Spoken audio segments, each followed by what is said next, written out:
Hello my dear friends, how are you. मेरे दोस्तों, अगला लीगल मैगज़ीन बड़ा ही मज़ेदार है जिसका नाम है डिनोवो। नोवो का मतलब हो जाता है जी न्यू, नया कर देना। तो इसका मतलब नए सिरे से, right, to make something new, to make something all over again, यानी ऑल ओवर अगेन, नए सिरे से उस चीज़ की शुरुआत कर देना, over again, a new.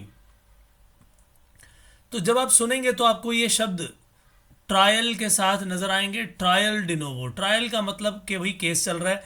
Trial de novo का मतलब क्या होगा कि उस ट्रायल को नए सिरे से दोबारा से देखना। तो नॉर्मली क्या होता है कि आर्बिट्रेशन जब हो रही होती है तो वहां पर कई बार आर्बिट्रेशन में लिए गए डिसीजंस को जब वो लेते हैं तो उसे अवार्ड बोलते हैं, राइट। तो अवार्ड जब वो दे देते हैं तो उसको आगे चैलेंज कर दिया जाता है कि नहीं जी, नहीं, हम तो इससे संतुष्टि नहीं है, ये मिले हुए थे या आपस में उनकी कोई साठ गांठ हो गई, what ever be the reason.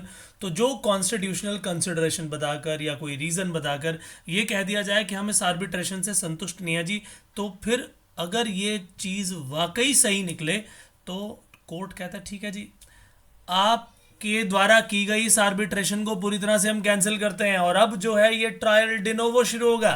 Right from the very beginning एक नया ट्रायल होगा इंटायर केस में। सारे के सारे फैक्ट्स, क्वेश्चन ऑफ फैक्ट्स और इश्यूज जितने भी आए हैं, फैक्ट्स एंड इशू, वो सारे के सारे दोबारा पेश किए जाएंगे और उसका नए सिरे से इस तरीके से उसका फैसला शुरू होगा जैसे कि वो पहली बार आया है। तो यही है सारी की सारी कहानी यहाँ पर। Trial de novo is a new trial on an entire case where both questions of fact and issues of law are determined as if there had been no trial in the first instance। यानी कुछ इस तरीके से किया था कि जैसे इसका फैसला कभी हुआ ही नहीं, इसके बारे में डिस्कशन हुआ ही नहीं।